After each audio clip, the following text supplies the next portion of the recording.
Good morning Philippines, magandang umaga Luzon ug maayong adlaw Visayas ug Mindanao. Adlaw Miyerkules, Oktubre 19, 2023. Ako ang inyong alagad sa balita, Athalia Saniel. Ang ulo sa mga nagbagang balita. Weather forecast. Northeasterly wind flow nga nakaapekto sa northern ug central Luzon. Sa local news. Ang footage sa CCTV mitulto sa Lookout Baptist Bishop sa kaso sa pagpatay sa Cagayan de Oro. 44th Lanzones Festival sa Camiguin.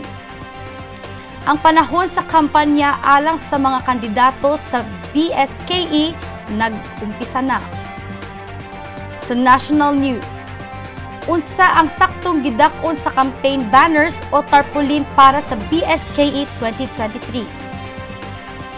Gisuspenso ni Presidente Marcos Jr. ang pagpatuman sa kontrobersyal nga Maharlika Investment Fund Act. Pipila ka mga senador na kumbinsi sa desisyon sa presidente sa pagpundo sa MIF bill. Sa international news, libuan ang nangadto sa kadalanan sa Yemen agig suporta sa mga Palestinian. Gipanghimatuod ni Putin ang panaghiusa sa China sa pitch ni Xi alang sa bagong kahusay sa kalibutan samtang ang krisis nagkupot sa Middle East. Sa entertainment news, Kim Chiu mibisita ni Chris Aquino sa US. Gidala sa ABS-CBN ang The Iron Heart sa Indonesia. Gidinay sa UP ang pagbalik sa Lasal aron mahuptan ang perpekto nga braha. International features. Ang Netflix nakakuha sa mga subscriber sa mga ad o password crackdown. National features. Ang hepes sa depensa nag-ingon nga ang China usa ka squatters sa West Philippine Sea. Trivia. Ang syudad adunay talagsaon nga motorela.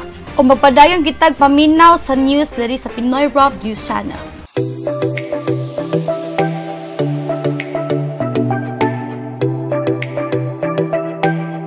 Sa weather forecast, northeasterly wind flow nga makaapekto sa northern ug central Luzon. Ang Pilipinas uban siyang talagsaon nga geograpikanhong lokasyon makasinati og lain-laing mga kahimtang sa panahon sa tibuok tuig. Usa sa mga pattern sa panahon nga nakaapekto karon sa rehiyon mao ang agos sa hangin sa amihanang silangan nga magdala og pagbago sa kahimtang sa atmosfera labi na sa northern ug central Luzon. Ang pagsabot niining mga meteorological nga mga panghitabo kinahanglanon para sa mga residente ug lokal nga mga otoridad aron maandam alang sa mga potensyal nga epekto sa ilang adlaw-adlaw nga kinabuhi ug mga kalihukan. Northeasterly wind flow, usa ka seasonal weather phenomenon. Ang amihanang sidlakang hangin nga agos sa hangin kay kaylap nga seasonal weather pattern sa Pilipinas. Kasagaran kini mahitabo sa ulahing bahin sa tuig. Kasagaran gikan sa Oktubre hangtod sa sayong bahin sa Pebrero. Kini nga panghitabo gihulagway pinaagi sa kusog nga hangin gikan sa amihanan sidlakan, gikan sa bugnaw nga Siberian High ug ang mas bugnaw nga hangin gikan sa mainland China. Kining bugnaw nga ug uga nga hangin mobiyahe paingon sa habagatan nga nakaapekto sa lain-laing bahin sa nasod.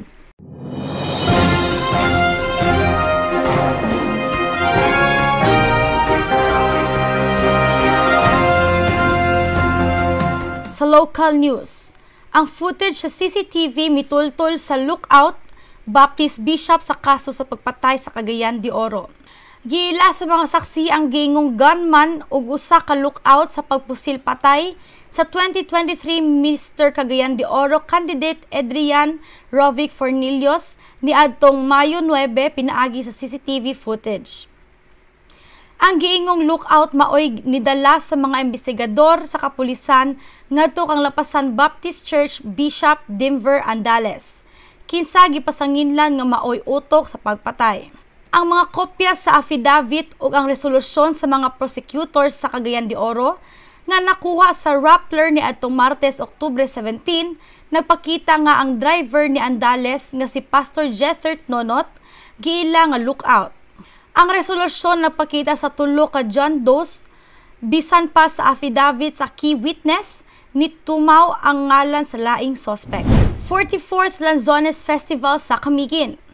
King and Queen Runway Competition Candidate Number 4, Tristan Alexander Eslao, 16 years old, gikan sa Anito Mambahaw Camiguin Bags, Mr. Photogenic, Best in Headdress, ug Runway Festival King. Nakadawat siya og 10,000 pesos nga ganting salapi. Alexa Fiona Arado Hakulan, kandidato numero 5, 16 years old, gikan sa Baylao Mambahaw Camiguin, misakmit usab og mga pasidungog isip Best in Headdress ug Best in Runway Festival Queen. Uban sa iyang ganting salapi nga 10,000 pesos. Ang awarding ceremony gipahigayon sa Mambahaw Camiguin ni atong Miyerkules, Oktubre 18, 2023. Congratulations sa mga nidaog sa competition sa kanang King and Queen sa Camiguin no, na nakadaog sila sa laping nga 10,000 pesos. So congrats sa inyo kay buhat ninyo inyong best ana nga competition. Ang panahon sa kampanya alang sa mga kandidato sa BSKE nag-umpisa na. Sa kagahapong adlaw, nagsugod na ang panahon sa kampanya alang sa mga kandidato sa barangay ug sangguniang kabataan elections o BSKE. Gipahibalo sa Commission on Elections o COMELEC-10 ang mga kandidato nga kinahanglan sundon ang mga giila nga buhat ug dili buhaton sa panahon sa kampanya. Dili lang kalo, t-shirt o pagkaon ng ilang gitugyan. Sumala kang Attorney Renato Magbutay, ang direktor sa COMELEC-10, labaw pa kaniadto, ang mga kandidato nagtuo nga legal ang pagpahayag sa mga ingon niini nga mga butang ato sa panahon sa kampanya. Dugang pa ni Attorney Magbutay, kung adunay musumbong batok sa mga kandidato, mahimong pagbuhatan dayon og aksyon sa COMELEC. Kinahanglan tanang tao, tanang candidate mo follow gyud sa rules and regulations. Kung dunay mahitabo nga dunay mag-complain, dunay magpasangat og sumbong sa among office, partean ng kandidato nga nang hatag during campaign amo gyud ang aksyonan. Mao na atong gipasidaan sa atong kandidato nga kana nga mga butang gatuong mo nga legal. It is not. It's illegal. It's violation of the rules and regulations. COMELEC-10 Director Attorney Renato Magbutay. Sa rehiyon gibutyag nga may 131 nga kandidato nga gipasakaan og show cause order.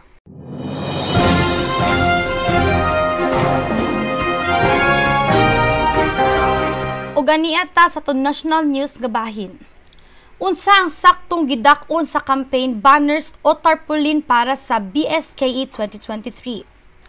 Pahinumdum sa Commission on Elections o COMELEC, anaa sa 2 feet by 3 feet ang gidak-on para sa mga tarpaulin o gamiton para sa barangay ug sangguniang kabataan elections karong Oktubre 30.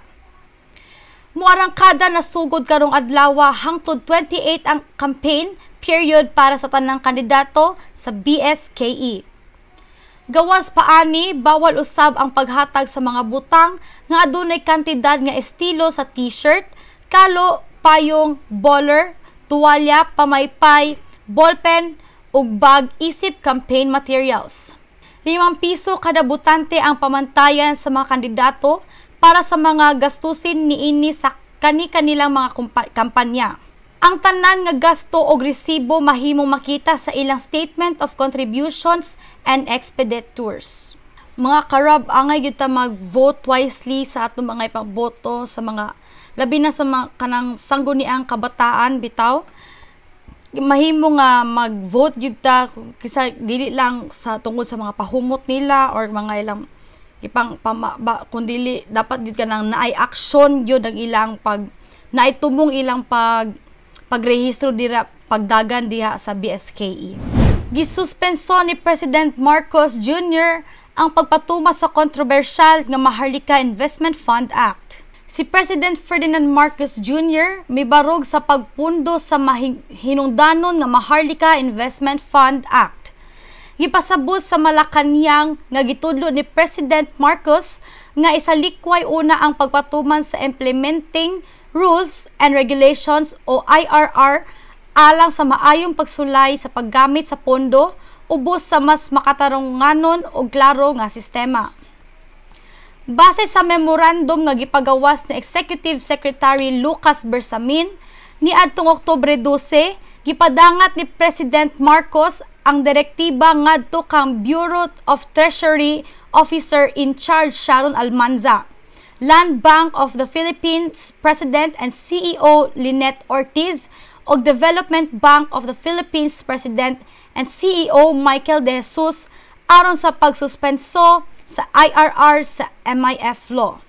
Mihisgot usab si UP School of Economics Assistant Professor JC Punong Bayan nga mahimong naalarma si President Marcos sa posibleng mga butang nga makuyaw sa nasangpit nga balaod. Maunang gisuspende muna ang pagpatuman niini. Gilan niya nga tinuoray nga buhatan ang giaging aksyon sa Executive Chief labi na human pinalabyan ang kontrobersya human pag-aprobahan ang maong balaod. Pipila ka mga senador na kumbinsi sa desisyon sa presidente sa pagpundo sa MIF bill. Naanad sa Presidente Ferdinand Marcos Jr. ang kalampusan sa pagpundo sa mga giya alang sa makontrobersyal nga Maharlika Investment Fund samtang gidelay ang pagtanaw niini. Tambagi sila Senator Aquilino Coco Pimentel, Senator Joel Villanueva o Senator Cheese Escudero. Nahisgot si Senator Francis Cheese Escudero nga ang pagsuspenso usa ka buhatan sa kamatuoran nga ang maong balaod wala pagayod kini gidayeg sa Kongreso. Mihatag pa si Senator Escudero sa kahinungdanong klaro sa mga tuyo sa MIF. Marahil patunay yan na yung pinasang batas na Kongreso ay kulang pa sa pag-aaral at nagpapasalamat ako kay Pangulong Marcos na nakita niya yan at kung ano mang mga butas at pagkukulang na kailangan ayusin at linisin ay maaring mahabol at ayusin pa. Tanong ko ha, kumikita ba ng interes yun? Dapat itinabilang nila within their funds yung dapat ibigay sa Maharlika Investment Corporation. Ba't nila ginawa yun? Niwala pang nahihirang na CEO at mga members ng board.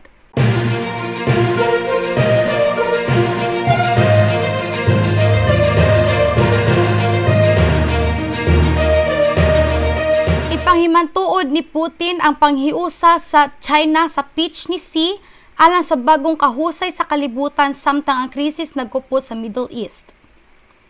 Si Vladimir Putin ang lider sa China nga si Xi Jinping naghisgot sa panagbangi sa Middle East atol sa usa ka meeting sa sidelines sa Belt and Road Forum sa Beijing Miyerkules sumala sa lider sa Russia kinsa miingon nga common nga mga hulga nagdala sa duha ka mga nasod nga mas duol.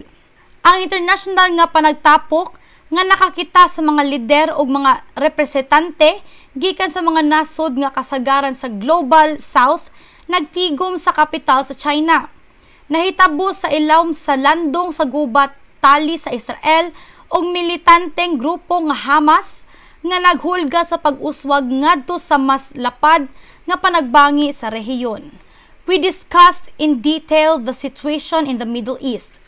Putin said in a press conference, I informed Chairman Xi about the situation that is developing on the Ukrainian attack also quite in detail. All these external factors are common threats and they strengthen Russian-Chinese interaction, dugang pa ni Putin.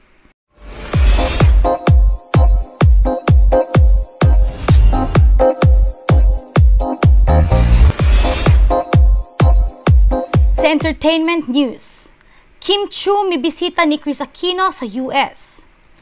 Gibisita sa linlang actress nga si Kim Chiu ang iyang suod nga higala nga si Kris Aquino sa Estados Unidos.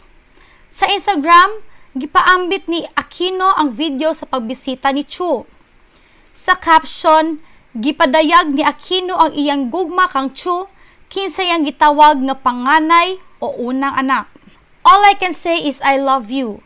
I super appreciate your effort to visit, and even if it was a gloomy day, you were the much needed reminder that after all the storms, we can look forward to a rainbow. I've missed you, as in super.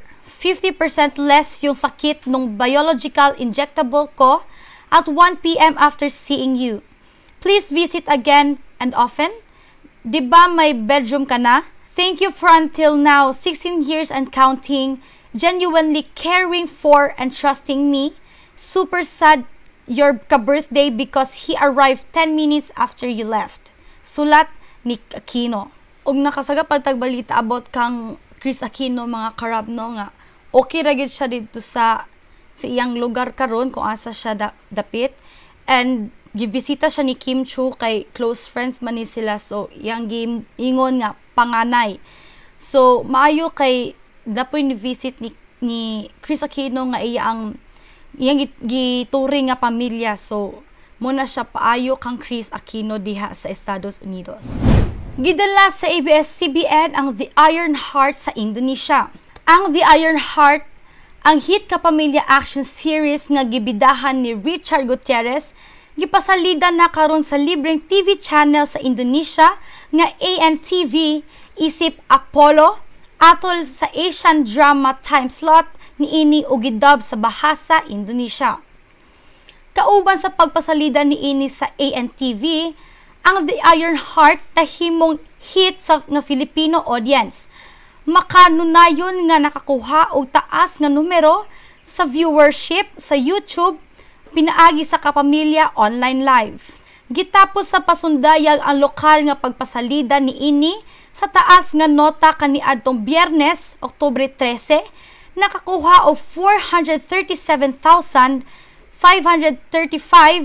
nga peak nga managsama nga pagtan-aw. Samtang ang pasundayag nagpadayon sa iyang telecast, ang mga tumatan-aw sa Indonesia naghinam-hinam mahit-hitungod niini sa social media, nagpaambit kung sa unsa nga pamaagi silang nadani sa pag-uswag sa istorya. Ang makapadani nga mga hulagway sa cast ug ang mga eksena nga puno sa aksyon sa show nga pareha sa international nga mga programa sa samang genre.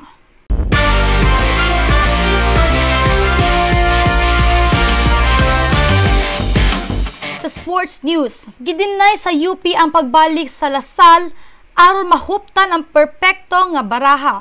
Nalikayan sa University of the Philippines o UP Fighting Maroons ang posibleng pagkahugno sa payoff period sa ilang paglusot sa De La Salle University sa UAAP Season 86 Men's Basketball Tournament. Ang clutch mid-range jumper ni Jerry Abidano nakatabang sa Fighting Maroons nga makaikyas pinaagi sa 67-64 nga kadaugan batok sa Green Archers sa Mall of Asia Arena ni adtong Miyerkules. Sa wala pa ang dakong balde ni Abadiano, nakita sa UP ang labaw nga ilang natukod sa ikatulong quarter na tuna atubangan sa away sa Lasal. Gipabilin sa UP ang ilang immaculate nga 6-0 nga record sa torneo, samtang ang Lasal nga miduwa nga wala ang veteranong gwardiya nga si Evan Nel natagak sa 3-3 nga baraha. Natabla sa Ateneo Blue Eagles ug sa Adamson Soaring Falcons. We started medyo flat sa both ends nung first half, and actually, ang difference lang sa akin nung first and second half would be yung defense namin. Nung second, it was much better. At the same time, yung mga loose ball, we were really working for mga loose ball na mga nare-recover namin. It's all about wanting it more siguro for us. Giingon ni Head Coach Goldwyn Monteverde.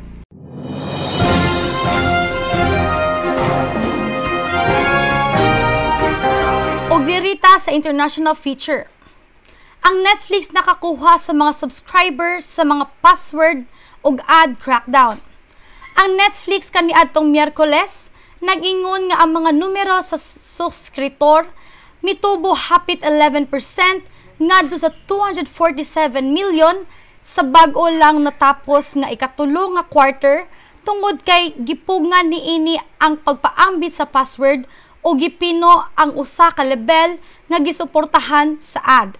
Ang unang serbisyo sa streaming nag-ingon nga kini nagduga nga presyo sa batakang plano niini sa Estados Unidos ngadto sa $11.99 kada bulan ug ang premium nga plano niini ngadto sa $22.99 nga adunay susamang presyo nga mga kausaban nga gitakda alang sa Britain ug France. While we mostly pause price increases as we rolled out page sharing, as we deliver more value to our members, we occasionally ask them to pay a bit more. Ingon ni Netflix sa letter to shareholders.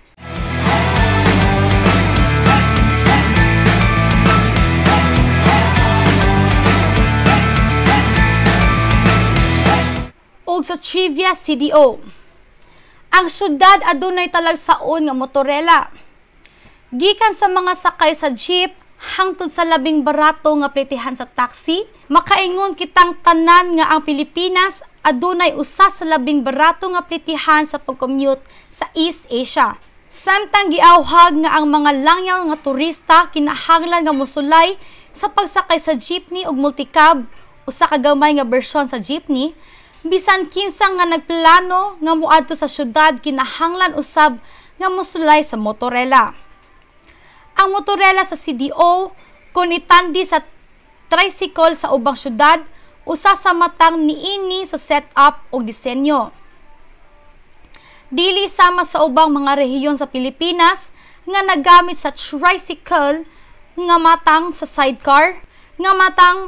sidecar, nga maka-cater lang og 2 to 3 nga kapasahero. Ang motorela maka-cater og hangtod sa 6. Kini susama kaayo sa tuktok sa Thailand, diin makadala pa kini hangtod sa 8 ka mga pasahero. Ug lingaw jud kay ni siya sakyan ang mga motorela mga karob no kay duha sa atubangan og maigo siguro siya mga 6 ka buok sa likod, so 8 ang sulod. So enjoy kani siya, although igang lang gyud hinuon siya, pero enjoy mo kay kung kamo mag-friends ang mag-uban, lingaw jud kaayo labi na kay mga friends nga mga joker bitaw. So mao na siya mga karab nga bibo jud kaayo sakyan ug tiada sakyan ang motorela. So mas try gyud ni siya sa mga turista nga moani sa CDO. Ug karon mga karab no, laal lang koy iingon nga feature sa Pinoy Rob News Channel, mao ni siya ang Laugh Factory. Kung diin matanawan ninyo siya sa Pinoy Rob News Channel gihapon, sa kuan ni siya kanang every Saturday ni siya and Sunday. So pwede ninyo na siya matanawan dito sa YouTube channel. Kuan mga lain-lain ni siya mga tawo nga among interview nga mga pahalipay, gamay pahalipay lang good nga para makadugang bitaw nga mga pang funny videos or mga questions, mga gamay pahalipay para sa mga tao. So giawhag ta mo nga motan-aw mo ato sa atong Laugh Factory.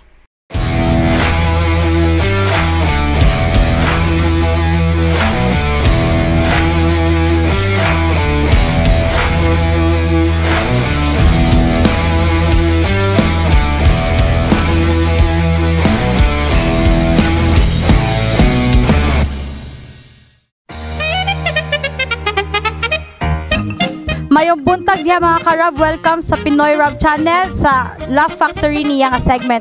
So ana eta sa gawas no, as you can see na ay mga bata sa tulikod and mag-interview tag isa sa ila para mag-participate sa atong challenge. So na si Kuya Darion si Manil. Hello, I am Stephen. May udto ka natong tanan. Unsay grade nimo? I am grade 12 ABM sa Pinmas Music ug Eskwela. Complete siya, guys. Cool. So naan lang ko'y magbunot lang kadiya kuya, tapos answeri lang dayon na every 3 questions, kung ma-answer ni mo to tanan 3 questions na kay 50. Sa ang main character sa No Limit ang Here.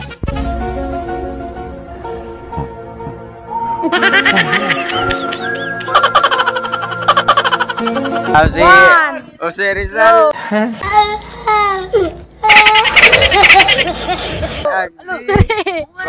4, muna si 5.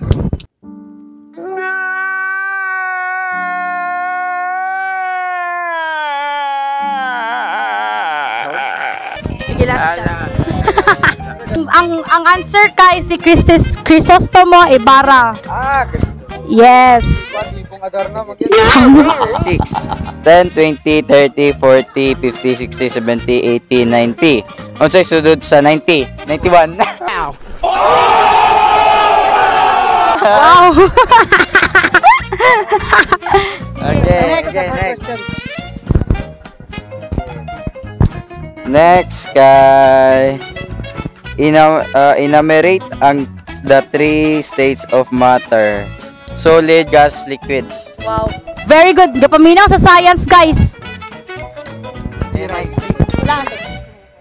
Last. Nagato siyang chance. Da mayo. Pila ka buok ang makita sa color sa watawat ng Pilipinas? Upat. Yes, sakto. So, dito pa doon sila kay ato sa silang sinamukon labo nag-practice sila. Excuse me. Pwede mag-interview isa lang ka babae? Kita, ay, kato daw naka-black.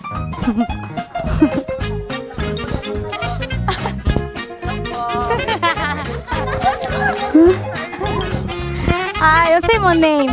Trisha, Marcella. Ay, kanang contrast miss na mo tanan no sa COC.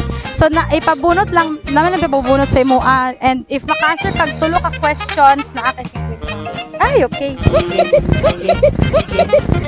Three questions. Pwede help? Ang kapal na mukha mo. Anang kuan? Walang pera. Walang pera. Oo. Hoy, should ba?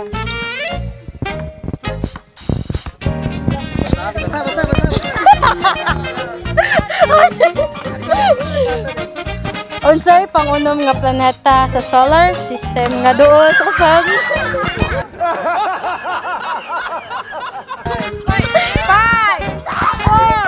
4, 3, Saturn.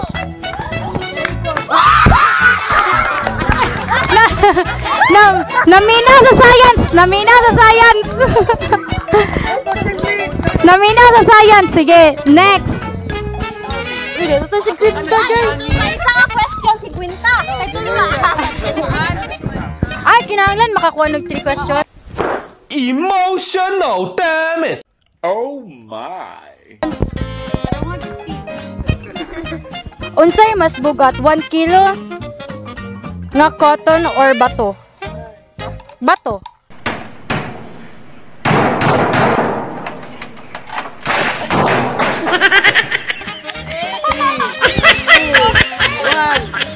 Ay, cotton. Ang answer kay same. 1 kilo. Same ra. Oh.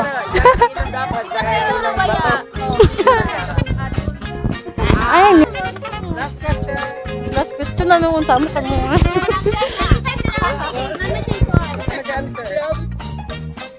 Pila ka buslet ang naa sa t-shirt?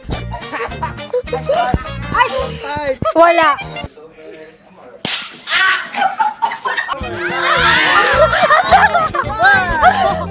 Wala. Upat.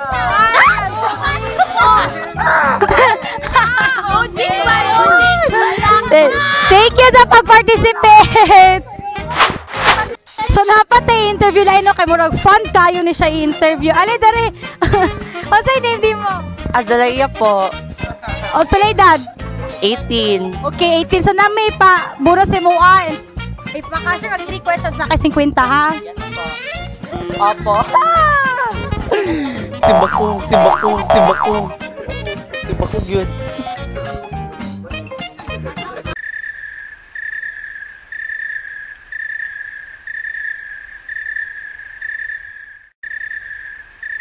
Ang imong mamanay anak nga upat. Si April, May, o si June. Kinsa ang pangalan sa ikaw upat? 5, 4, 3. July. Ay, si March. Gusto mo mamaya na 45? Si March. Basaha. Imong mamanay anak nga upat. Si April. Wala na. Imo mang mama.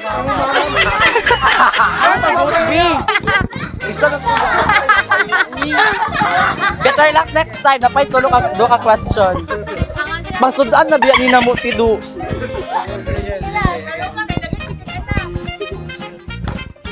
Unsay meaning sa BIK? BIR? Bureau of Fire Protection.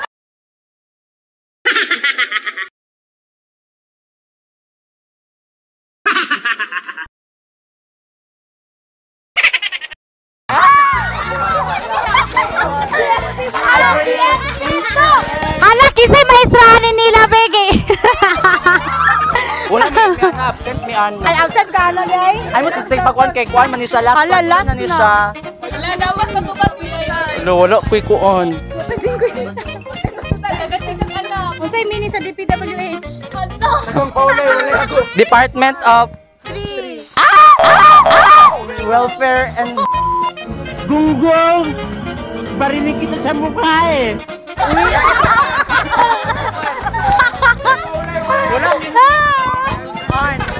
May pangsudan ani.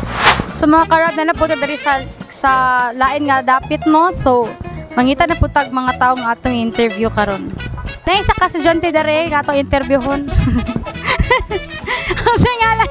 Good Samaritan na siya guys. Amo siyang interview kaganina. Unsay name mo kuya? Jedrian, Jedrian. Asa ka ga school? Capital University BIS IT freshman. Pila edad? 19, 19 years old. Okay, so nami pa burot sa imo ang questions kuya ha. Tulo mga question. Ang imong mama na anak nga upat. Si April, May ug si June. Kinsa ang pangalan sa ikaupat? 5, 4, 3. Jedrian. Wow. Right sa mga language. Sa Malta nag-share. Last two question. Oh. Sige, balik.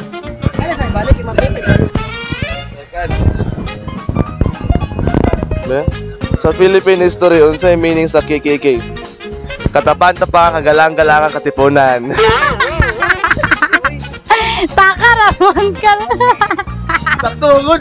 Dili oy, katapang-tapangan ah. Unsa di? Kataas. Ay, kataas-taasan, di ka?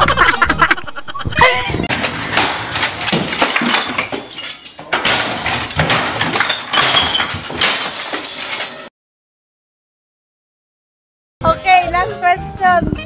Sa mukha niyo eh. Likod sa basic ra kayo. Wala lang ko yung knowledge ani. Unsay mas bugat? Isa kilo nga bugas or bato? Kasi bugas. Gapas. Ay gapas. Isa kilo nga gapas or bato? Kilo nga bato. Wala may kilo sa bato ani. Unsay mas bugat? Isa kilo nga gapas or isa kilo nga bato? 5. Gapas ug bato. Pareha man.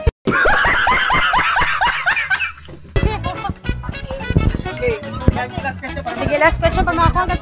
Pinta. Pagpiti. Eh, nagdanan ba ako masirad. Hindi na, baka mamatay pa yun. Bumula pa bibig yung pag-inumin niya. Be? Hoy! Gusto niyo yung pulbusin ko dibdib niyo? Unsay meaning sa DPWID? Wait lang. DPWH, uy! Bulak mo ka. DPWH. Oh, DPWH. Isa-isa Google to. Ulit! Ay. Department Wealth Health.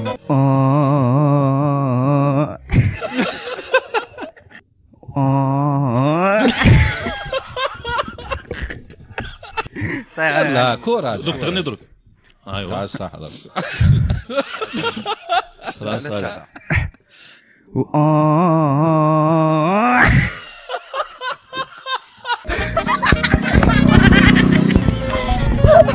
Isa mo maestra daw yung maestra. Isumunta kasi yung maestra. Unya kay, kuhan mo na.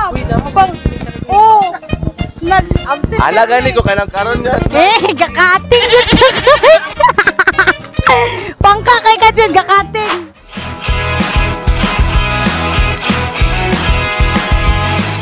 Ug sa atong Christmas countdown mga karab. Aduna na lang tay 67 days before mag-Christmas. So mag-andam-andam na kita sa atong mga bulsa no and sa mga atong mga amo dira basig na amo ipanghatag nga bonus o willing ra gyud kay mingawat. Charis. Pero pwede gyapon. So kita mag-andam-andam sa atong mga ipanglisan ninyo daan kung sa inyong gusto kanon kisa inyong pangatagan ng mga gift kay para makaandam-andam atong kwartaan nag atong bulsa ana para sa Christmas. Kung maukad to atong nakuha nga impormasyon gikan diri o gawas sa nasod, padayon o paminaw o paglantaw sa Pinoy Rob News Channel. Please subscribe, follow, like, and share Pinoy Rob on YouTube channel o daghang salamat sa inyong pagtanaw sa Pinoy Rob News Channel Cagayan de Oro. Ako nagahangi usap pa na mag-support and subscribe and turn on notification for more updates and more infos. Subli, daghang salamat ug dalaygon ng Dios.